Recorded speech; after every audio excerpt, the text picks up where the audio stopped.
말씀을 함께 보시겠습니다. 신약성경 중 로마서 말씀입니다. 로마서 1장 1절부터 7절 말씀까지 저와 여러분이 말씀을 교독하여서 함께 보시도록 합니다.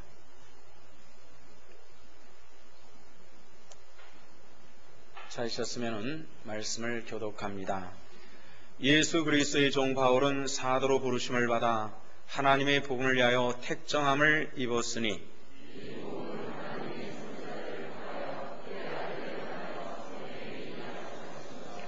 그의 아들에 관하여 말하는 육신론은 다윗의 혈통에서 나셨고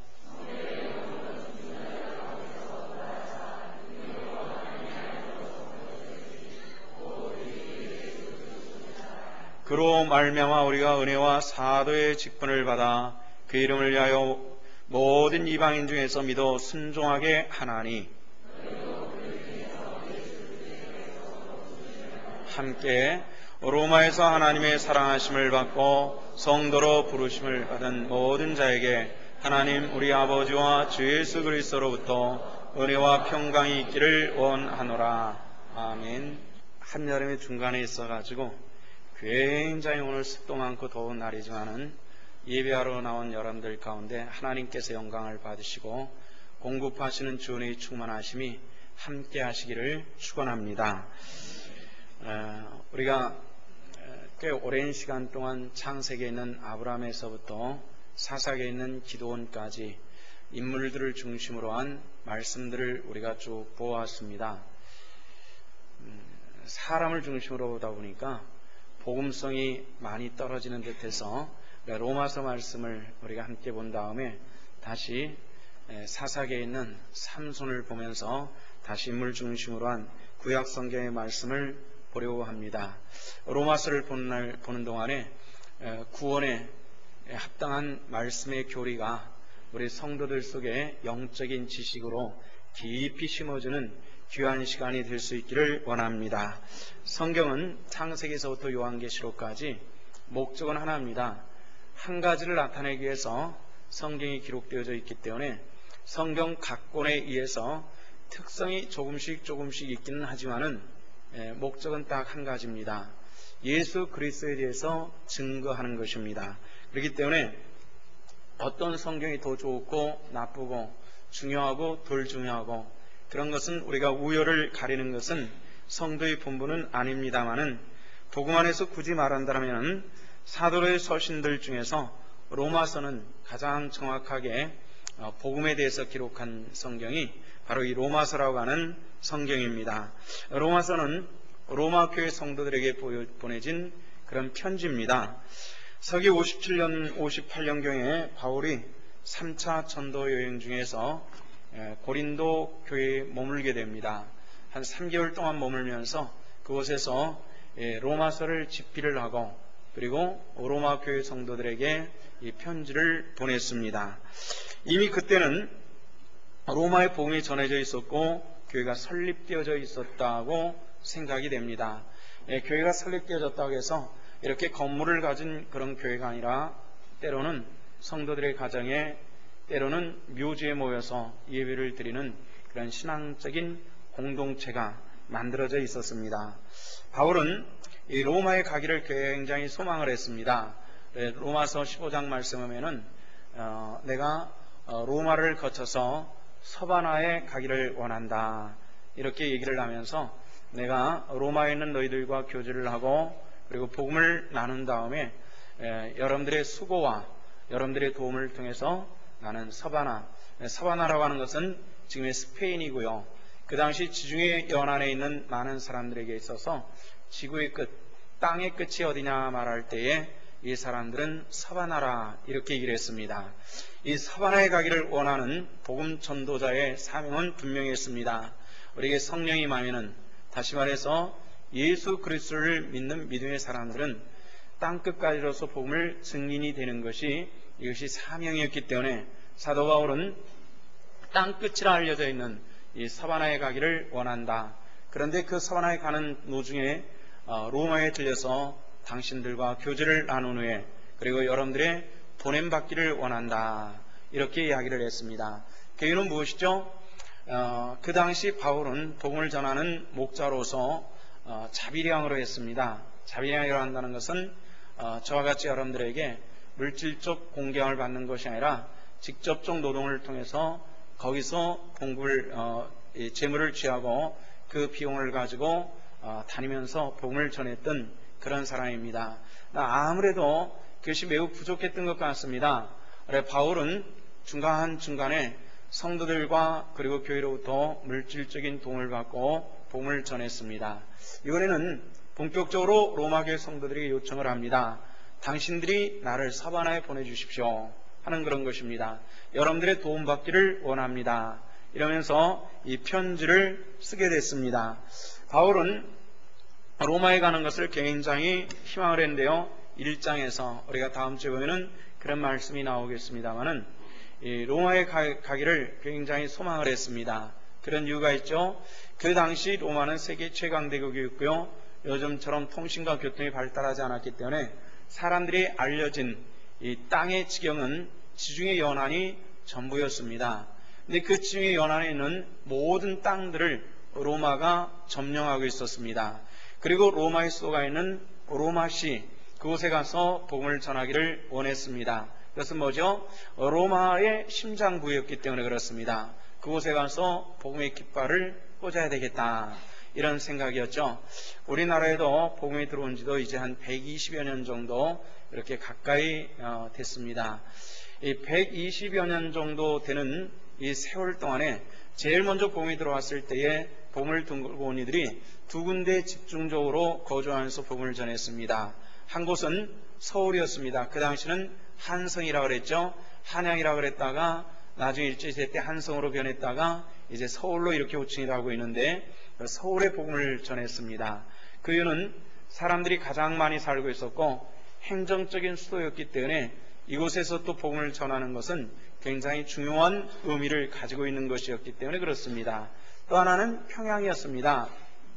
평양은 수도는 아니었지만은 그러나 예능의 도시였고요. 그 다음에 물질적인 중심지, 경제의 중심을 이루는 것이 평양이었습니다. 그렇기 때문에 평양에 많은 선교사들이 거주하면서 복음을 전했습니다. 그렇게 전하는 것은 확산의 속도가 있었기 때문에 그렇게 중심지에서 복음을 전하게 되는데 바울도 역시 여러 변방지역을 다니면서 복음을 전했습니다. 말이 변방지역이지만은 그 지역에선 나름대로 중심지여서 복음을 전했던 거죠. 예배소라든지 또는 고린도라든지 또는 아테네, 이런 곳이 그 지역의 중심지였습니다. 그렇지만은 세계의 가장 큰 중심은 로마였습니다. 나도 로마에 가서 복음을 전해야 되겠다, 이런 사명을 가지고 있었죠. 그런데 그 당시 이미 로마는 교회가 세워져 있었습니다. 교회가 세워진 데는 두 가지 설이 있습니다. 하나는 유세비우스라고 하는 사람이 있었는데요. 1세기경에 아주 중요한 유대 사회를 중심으로 한 역사학자였습니다. 지금도 이스라엘 땅의 역사에 가장 중요한 텍스트는 유세비우스가 쓴 역사 교과서가 있는데 그곳에 유세비우스는 기록을 해놨습니다. 어떤 기록을 했냐면 베드로가 로마의 교회를 세웠다, 이런 것이었습니다. 언제 세웠냐면은 예수님께서 승천하시고 나서 한 10년쯤 후에 41년도에서부터 51년까지 그 땅을 통치하던 사람이 있었는데요.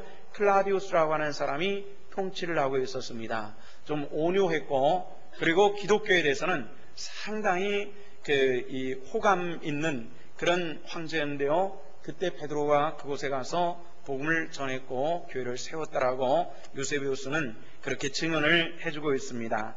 또 하나의 내용은 어떤 것이냐면 초대교회에 처음 성령이 임할 때에 마가의 다락방에 모였었죠. 마가 요한이라고 하는 그 제자의 다락방에 모여서 사도들이 함께 120명 정도 되는 사람들이 기도를 했습니다. 그때는 굉장히 기독교가 위험했습니다.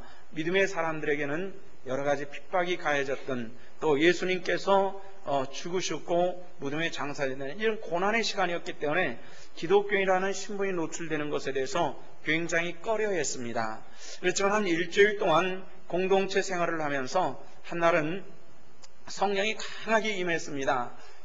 그러면서 그들은 여러 가지 은사를 체험을 했습니다. 땅이 진동하고 불의 같이 갈라지는 성령의 역사가 각 사람에게 머리에 임하고 그들의 입을 열어 기도할 때 놀랍게도 방언이 터지며, 또 이렇게 되니까 조용히 있을 수가 없어가지고 사람들이 소리 높여 기도를 하다 보니까 주변에 있는 사람들이 다 알아버렸습니다.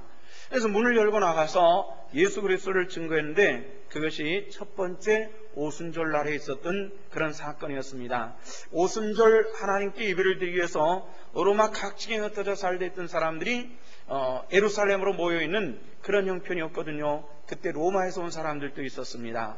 이때 그들이 예수 그리스도를 주로 영접하고 그리고 돌아가서 교회를 세우기도 했던 이런 역사를 가지고 있었습니다. 어찌됐건 사도 바울은 내가 스페인에 가서 복음을 전하기를 힘썼지만은 결국에는 그렇게 됐는지 안 됐는지 역사적으로는 우리는 잘 알려져 있지는 않지만은 사도 바울은 결국 자기가 가는 도중에 복음을 전하기를 원했던 로마에 가서 목이 잘려서 순교를 하게 되는 그런 과정을 겪게 됩니다.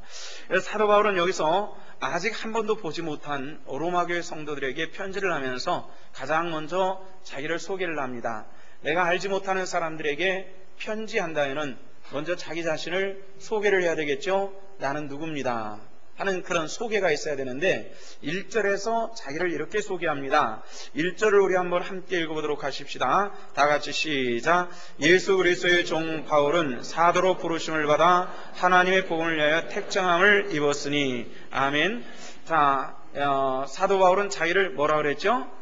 예수 그리스도의 종이다, 이렇게 얘기했습니다. 여기서 종이라고 하는 말을 이렇게 표현했습니다. 예수 그리스도라는 말을 사용을 했는데, 이 말의 뜻은 뭐냐면은 예수 그리스도께 속한, 예수 그리스도의 것, 이런 식으로 표현된 단어입니다. 그래서 그 당시 종이라고 하는 것은 오늘날의 개념과는, 교회에서 사용하는 주의 종이라고 하는 말하고는 상당히 틀립니다. 여러분들이 기도할 때 주의 종 담임 목사님을 뭐 이렇게 기도를 하는데, 이 주의 종이라고 말할 때 어느 정도는 경외함과 존중이 함께 묻어나는 그런 단어로 우리가 교회에서는 사용하고 있지만은, 성경 속에서 주의 종, 그리스도의 종, 이런 말은 굉장히 험악한 말이었습니다. 그 이유가 있죠. 그 당시는 노예가 많이 상용되던 그런 시대였습니다. 그 당시 바울이 활동하던 당시 로마 인구의 절반 정도는 노예 인구였다고 합니다. 노예들은 일반인들과 다른 복장을 하고 다녔습니다. 굉장히 누추했고 버려진 아마 누더기 그런 것을 입고 다녔겠죠. 그 다음에 어떤 경우는 얼굴에다가 주인이 도망가도 언제든지 잡아올 수 있도록 문신을 새겼습니다. 낙인을 찍었습니다. 낙인이 어떤 거죠? 소나 말이 내 것이라고 하는 그런 문장을 불에 달고 가지고 소 잔등이나 엉덩이에 찍는데요, 그것을 사람 얼굴에 찍어버렸습니다. 때로는 이마에 찍었고요, 어떤 경우는 등짝에 찍기도 하고 배에 찍기도 하고 팔뚝에 찍기도 하고 굉장히 흉측한 이런 문장을 달고 다녔던 사람들이 노예들이었습니다. 또 아주 관대한 사람은 사람의 귀를 뚫었습니다. 아니면 코를 뚫기도 했고요. 그래서 거기다가 주인의 이름이 새겨진 쇠조각을 고리에 달아가지고 늘어뜨리고 다니도록 이렇게 했습니다.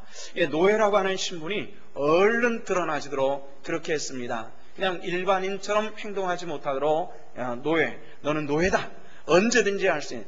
그래서 인류 역사적으로 어떤 민족, 어떤 시대든지 노예라고 하는 것은 부자유스러웠습니다. 자기 뜻대로 살 수 없었고 주인의 뜻을 존중해서 살아야만 됐던 그런 것이 노예였습니다. 그래서 누구의 누구의 노예, 이거는 결코 유쾌한 그런 단어가 아닌데, 자유인이었던 사도 바울이 스스로를 뭐라 하기는 나는 예수 그리스도의 노예입니다, 종입니다, 이렇게 표현하고 있다는 겁니다. 저와 여러분들도 우리가 스스로 표현하여 말한다면 나는 그리스도의 종이라고 말할 수 있는 사도 바울과 같은 마음을 갖는 저와 여러분들 되시기를 주 이름으로 부탁을 드립니다.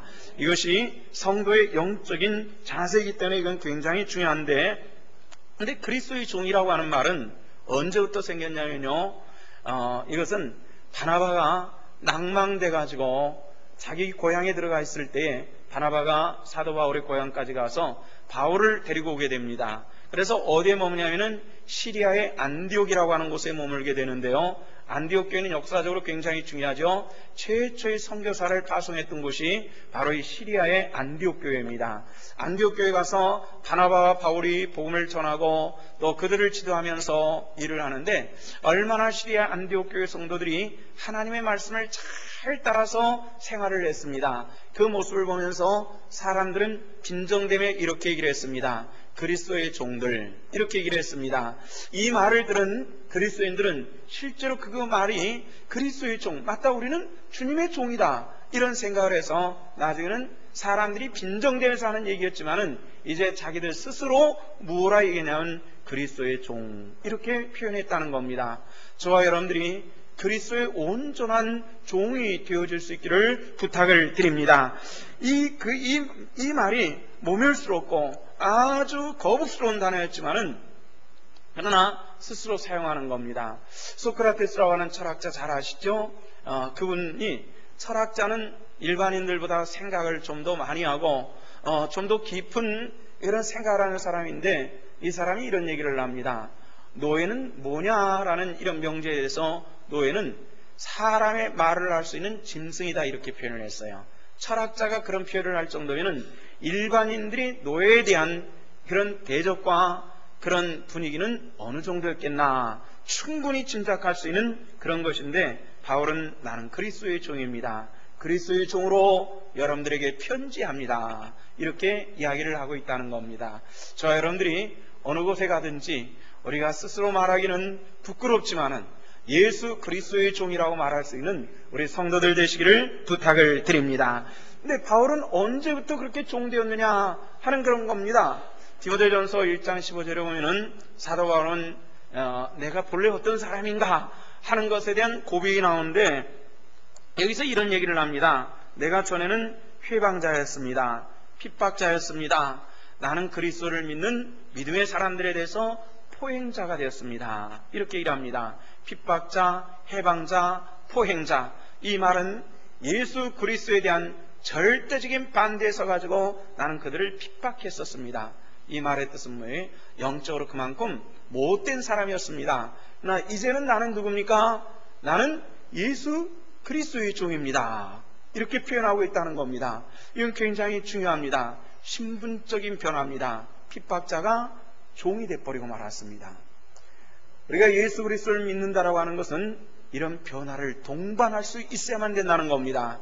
예수를 믿고 나서 얼만큼 어떤 변화가 있었는지 내 자신을 한번 돌아봤으면 좋겠습니다. 많은 사람들이 나는 교회는 다녀도 절대로 변할 수가 없어, 이렇게 사고를 갖는 사람들도 의외로 있습니다.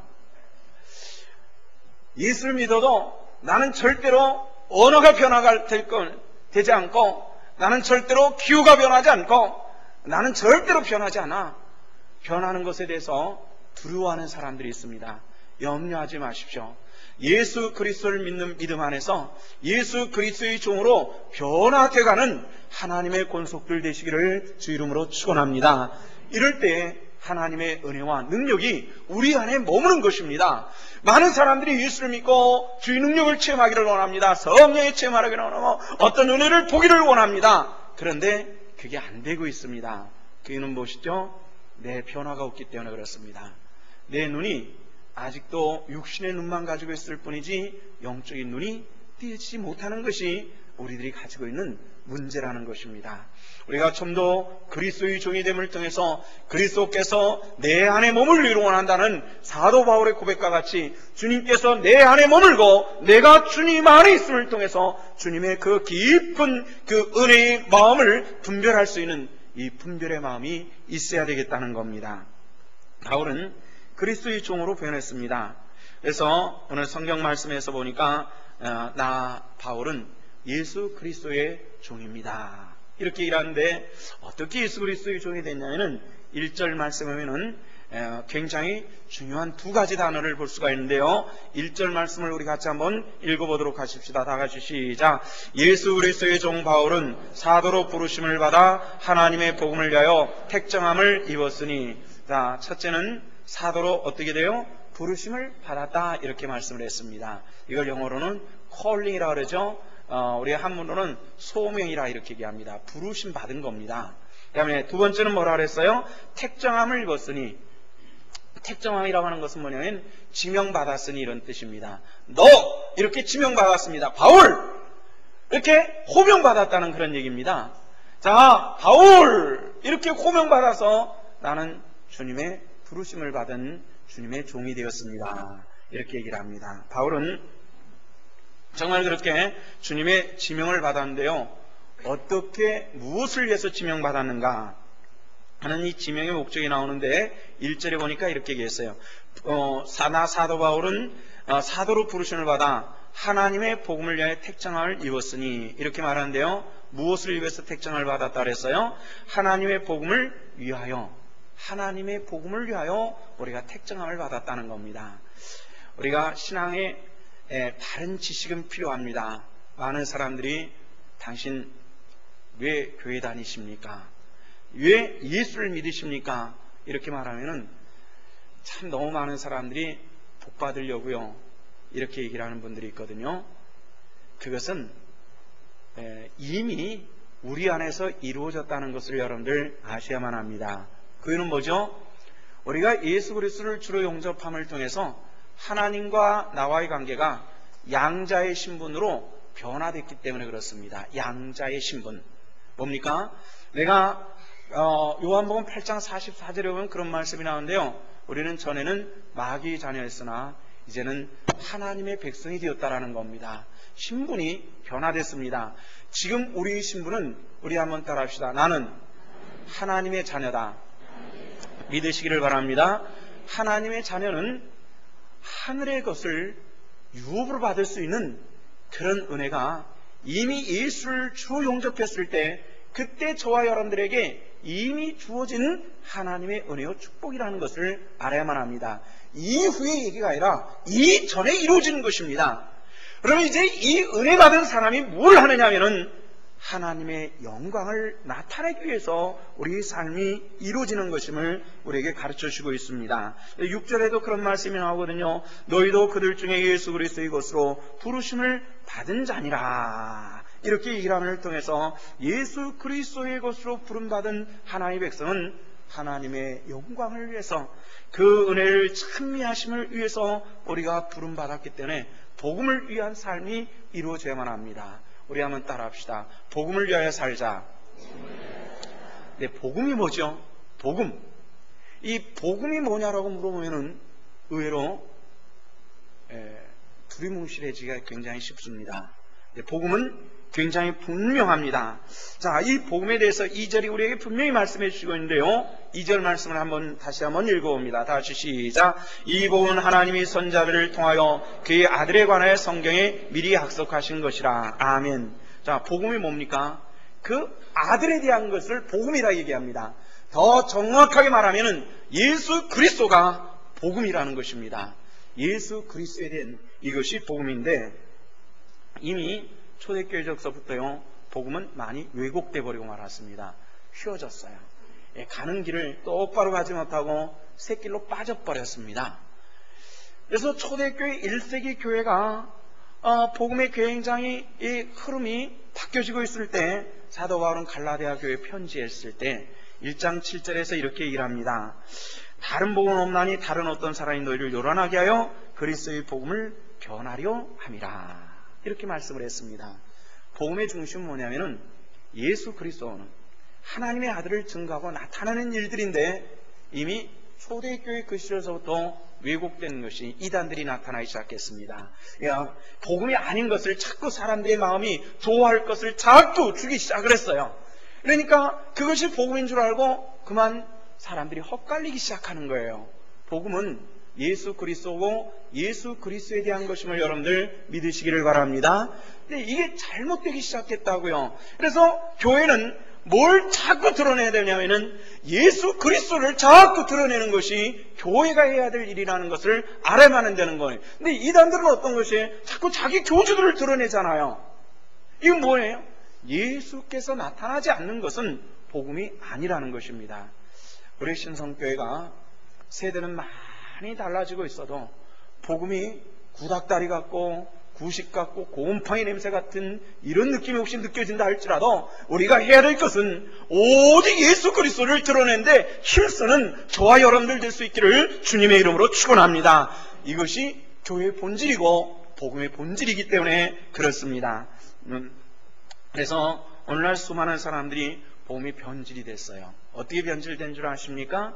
우리 주변에서도 그런 걸 보면은 느껴볼 수 있는 그런 것들이 있는데요. 어떻게 변질됐냐면은 사람들이 멀쩡한 신앙생활 잘 하시는 분 같고 기도와 생활이 깊은 분 같은데 이런 얘기를 하는데 가끔 이런 얘기를 해요. 어느 기도원 원장님이 용하대요. 용하대요. 용하다는 말은 누구한테 주로 쓰는 얘기죠? 점쟁이나 뭐요? 무당들에게 쓰는 말이 용하다는 말이에요. 용하대요. 어떤 목사님은 신령하대요. 신령하다는 말은 누구한테만 쓰는 거죠? 하나님한테만 쓰는 얘기예요. 신령하다는 말은 아무데나 쓰는 게 아니에요.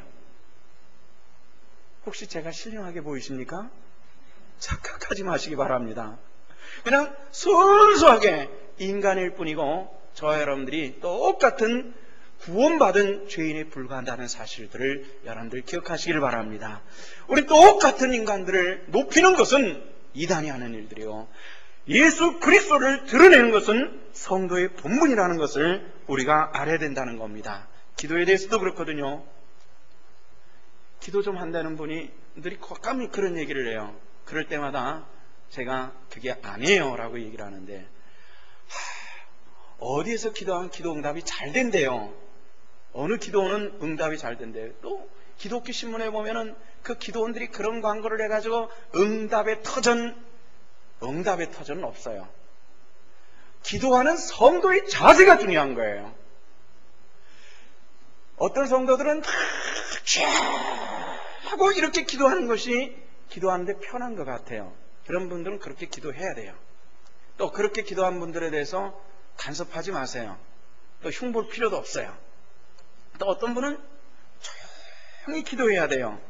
그러면 그 사람은 기도가 깊이 하나님과 교제가 되는 것이기 때문에, 또 막 소리 지르는 데 가서 손 모으고 조용히 기도한다고 잔소리할 필요도 없어요. 왜냐하면 그거는 그 사람의 영적 성향이 그렇기 때문에 그거는 중요한 것이 아니에요. 그런데 조용히 기도해야 될 사람이 막 그냥 소라운데 데 가면은 기도하기가 힘들 거예요. 어떤 분은 소란하게 기도해야 되는데 조용한 데 가면 기도하기가 힘들 거예요.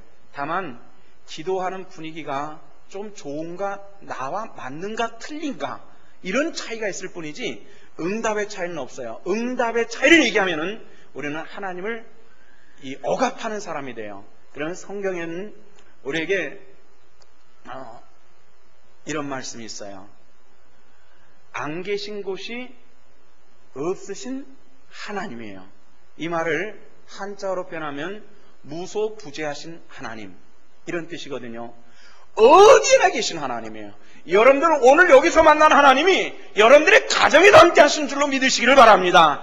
여러분들의 삶에 함께 하신 하나님께서 여러분들이 가는 어느 곳에든지 예수 그리스도로 동행하시는 그 하나님을 믿으시기를 바랍니다. 이게 무소부재하신 하나님이에요.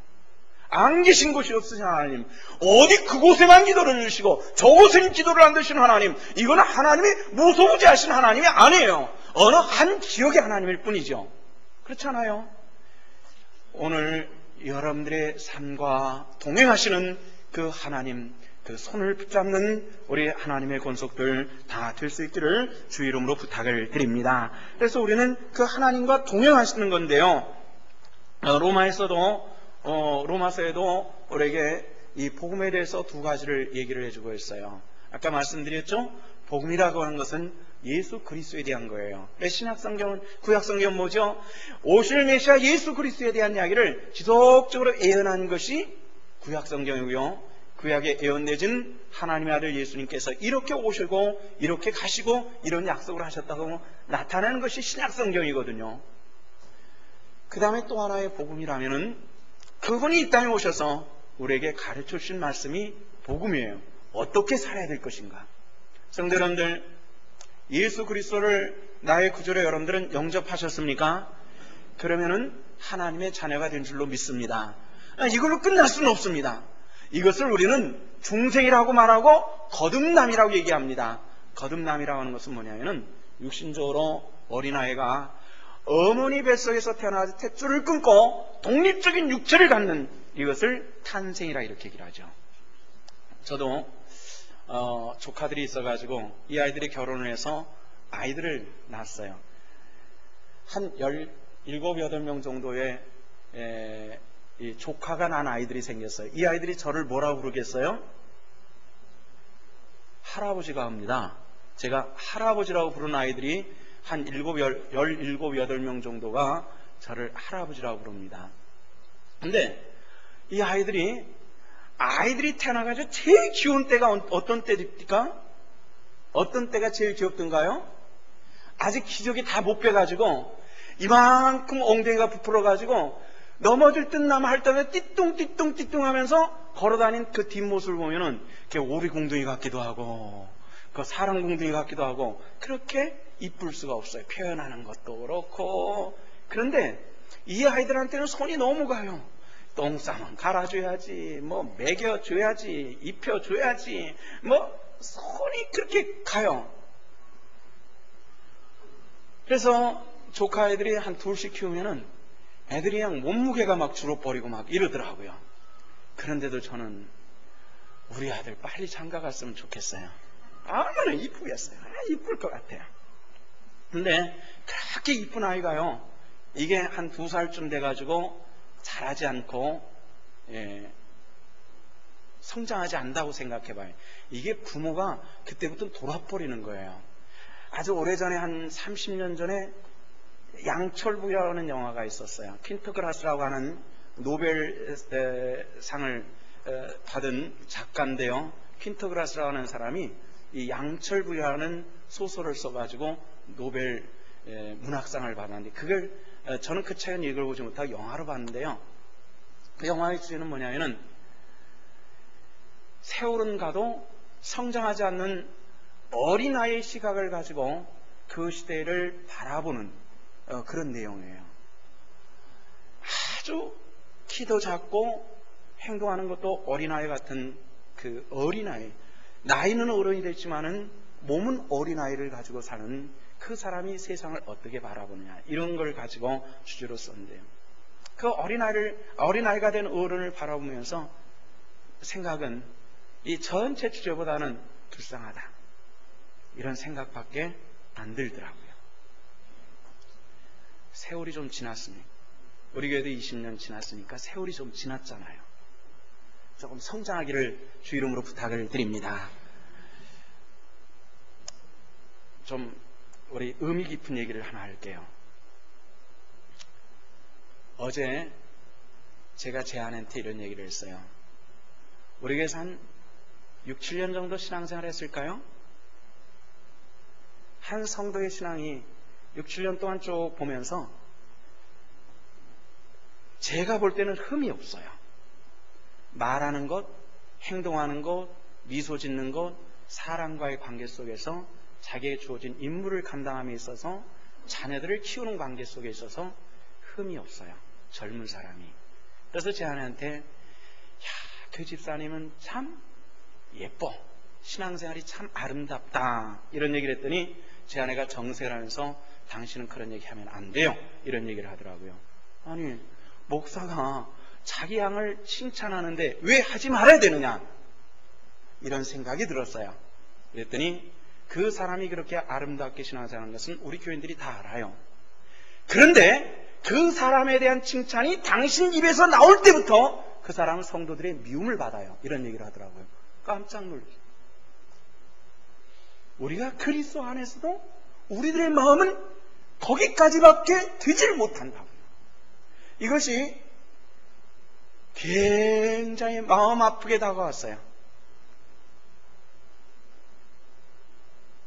그런 얘기를 하고 나서 저녁이지만 나 혼자 교회 갔다 온다고 쓱 나가서 혼자 교회 와서 혼자 눈물 삭일 수밖에 없었어요. 왜 우리는 그래야 되는지, 모든 사람들이 아름답다고 말하고 목사 입에서 아름답다고 얘기 나오는 순간서부터 그 사람은 미움의 대상이 될 수 있다고 하는 이 절대적인 이 사실, 이것은 우리를 슬프게 만드는 오늘 우리들의 신앙의 모습일 수 있다는 이것을 우리는 생각해 보자는 거예요. 성숙한 신앙인 될 수 있기를 주 이름으로 부탁을 드립니다. 좀 더 성숙한, 저도 성숙한 목사 되기에 힘쓰도록 하겠습니다. 우리 정말 신앙의 성숙함으로 나가며 하나님의 영광의 도구가 되는 우리 성도들 되시기를 주 이름으로 축원합니다. 로마서는 그런 의미에서 두 부분으로 나눠져 있는데요, 1장서부터 8장까지는 예수 그리스도의 은혜에 대한 것이 나왔고요, 그 다음에는 구원받은 사람은 어떻게 살아야 될 것인가에 대해서 9장서부터 마지막 장까지 그렇게 성경 구성이 되어 있습니다. 사도 바울은 예배소 교회 성도들의 편지할 때 이런 얘기를 합니다. 우리가 다 하나님의 아들을 믿는 것과 하는 일이 하나가 되어 온전한 사람을 되어 그리스도의 장성한 분량한 그곳까지 우리가 자라가야 된다. 그리스도처럼 되어가는 것, 이것이 우리의 신앙의 삶의 목표다, 이렇게 얘기를 해주고 있습니다. 거듭나는 것은 우리에게 베푸신 하나님의 절대적인 축복이지만은, 그럼 거듭난 성도는 어떻게 되냐? 그리스도의 장성한 분량한 그 장성한 분량까지 성장해 나가는 것이다라고 성경은 우리들에게 말씀을 해주시고 있다는 겁니다. 여러분들 신앙 안에서 이제 앉은뱅이 자리에서 좀 일어나서 자라갈 수 있는 그런 성도들 되어야만 합니다. 사도행전에는 이런 얘기가 나옵니다. 요한과 베드로가 기도할 시간에 대해서 성전에 올라가게 됩니다. 성전에 올라가는데 성전 문 앞에 한 앉은뱅이 거린이 앉아가지고 구걸을 하고 있었습니다. 그는 유대인입니다. 유대인은 당연하게 성전에 들어가서 주님을 찬양하고 예배해야 되는데 그는 들어가지 못하고 구걸을 하는 그런 입장이 되었습니다. 그는 몸이 온전치 못한 사람들은 유대인일지라도 성전에 올라갈 수 없는 것이 율법적 규정이었기 때문에 그렇습니다. 다시 말해서 거듭난 하나님의 사람임에도 불구하고 그 은혜를 충분히 누리지 못하는 사람이 그 앉은뱅이인 겁니다. 베드로와 요한을 바라보면서 뭔가 얻을까 바랬지만은 줄 것이 없었습니다. 그래서 뭐라 그랬다 그러죠? 베드로가 그 사람의 손을 잡고 말하기를 내게는 금과 은은 없다. 그러나 내게 있는 것을 당신에게 주기를 원합니다. 뭘로요? 예수 그리스도 이름으로 일어나 걸으라 할 때에 놀랍게 걷고 뛰며 성전에 들어가 하나님을 찬양하는 놀라운 축복이 임하였다라고 성경 기록을 해주고 있습니다. 저와 여러분들이 과연 그러해야만 합니다. 앉은뱅이 신앙에서 더욱더 하나님 중심의 찬양과 영광을 돌릴 수 있는 그런 아름다운 축복의 모습들이 나타나실 수 있기를 축원합니다. 신앙에는 목표가 있습니다. 그 목표는 무엇입니까? 많은 사람들이 신앙의 목표, 금년에는 25평 아파트에서 내년 35평 아파트로 이전하기, 아들은 5등이 했지만은 올해 안으로 2등 또는 3등 안으로 진입하기, 이런 여러 가지 목표들을 가지고 있어요. 이거는 우리의 삶의 예수 밖에서도 이런 목표는 얼마든지 가질 수 있어요. 그런 걸 우리 목적이라고 얘기하지 마시고요. 중요한 것은 무엇이냐면은 하나님의 영광을 위해서 우리가 받은 그 삶의 은혜와 축복을 나는 어떻게 할 것인가를 한번 목표를 잡아보자는 겁니다. 새벽 기도를 전혀 못하신 분들이라면 한번 올해 안에는 일주일에 2번만이라도 3번만이라도 아니면 주일 아침만이라도 한번 새벽 기도를 쌓아보자라는 그런 목적을 가질 수 있기를 원합니다. 예배가 제대로 안 된 분이라면 올해 한 해만은 이 주일 아침 예배라도 한 번 끊임없이 드려보자는 이런 목적을 가질 수 있기를 주 이름으로 부탁을 드립니다. 이 모든 것들은 나와의 관계 속에서 시험하는 것이기도 하지만은 하나님의 영광을 위해서 내 삶이 드려지는 이 방편이기 때문에 이것은 굉장히 중요한 일들이기 때문에 이것은 매우 중요한 일들입니다. 나는 오늘날 한국교회 굉장히 심각한 것은 교회가 세상과 별로 구별할 수 없는 심각한 상업주의에 물들어 버리고 말았다는 겁니다. 그래서 목회자들도 이 상업주의적인 계산이 굉장히 빠르고 투자를 잘하고 이런 사람들이 목회에 외적으로는 성공자로 분명히 존경받고 있다는 것은 저도 잘 알고 있습니다. 저도 목사입니다. 목사로서 많은 사람들로부터 존경받고 싶고요. 인정받고 싶고 이름도 더 알려드리고 싶고 이건 분명합니다. 그러나 중요한 것은 뭐냐면은 이것이 주의 영광이 나타난 것이어야지 상업주의적인 사고와 방식은 안 된다는 겁니다. 오늘날 너무 많이 상업주의적인 사고가 교회를 완전히 엄몰해버리고 말았고 옳고 그름이 무엇인지를 분별하지 못하는 것이 오늘 교회가 가지고 있는 심각한 문제의 여기 질병에 우리가 걸려 있다는 겁니다. 교회가 중심이 있어야만 합니다. 예수 그리스도를 중심한 복음이 교회를 다스릴 수 있고 이끌고 나갈 수 있을 때 교회는 살아 숨쉬는 생명이 있는 교회가 될 줄로 믿습니다. 최근에 쌍용차 사건을 통해 가지고 온 한국 사회가 소란스러웠습니다. 잘 나가던 회사였습니다. 그런데 언제부터 그런지 적자 나는 회사, 요즘에는 회생이 불가능해 보이는 이런 형태로 자꾸 나갔습니다. 그는 뭡니까? 그 회사가 존립하는 본질을 잃어버리니까 문제가 생기는 겁니다. 우리들의 가정이 부부와 또는 부모와 자식들에 간의 본질을 잃어버리면 가정은 해체되게 마련입니다.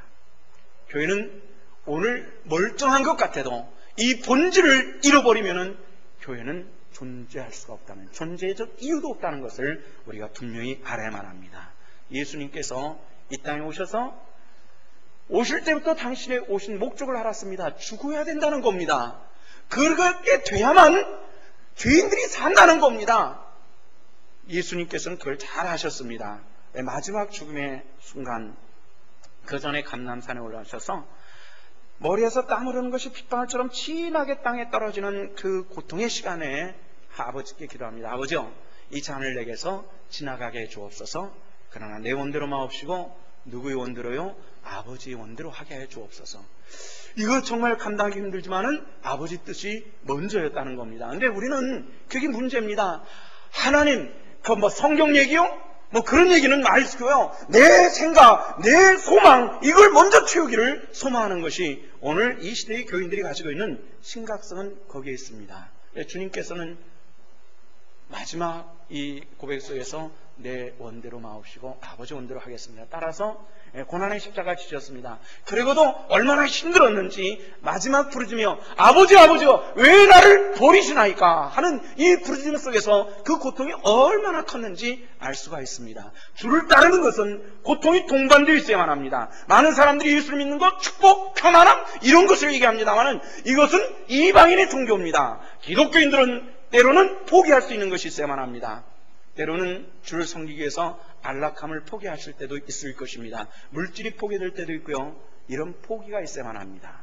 이런 포기가 없이 진정한 그리스도의 백성됨은 매우 힘들다는 것입니다. 그러나 우리가 그렇게 살고자 할 때 분명한 것이 하나가 있습니다. 우리를 돕는 분이 계신데 보혜사 성령께서 내 삶의 중심에 계시고 나를 이끄시고 지도하시고 동행하시며 우리 주님 승리하신 것 같이 나를 승리케 하시는 놀라운 주의 은혜와 역사가 우리 신성의 권속들에게 함께해 주실 줄로 믿습니다. 기도하시겠습니다. 아버지 은혜를 감사합니다. 오늘 우리가 로마서 1장 1절로 7절의 말씀을 보았습니다. 나는 누구이며 무엇을 해야 되는 것인지, 복음이 무엇이며 복음을 따라 사는 것이 무엇인지를 다시 한번 마음속에 새기며 나아갑니다. 주님 동행하여 주시고 주님 승리하신 것 같이 이 백성들의 승리를 도와주시옵소서. 감사를 드리며 예수 그리스도 이름 받들어 기도하옵나이다. 아멘.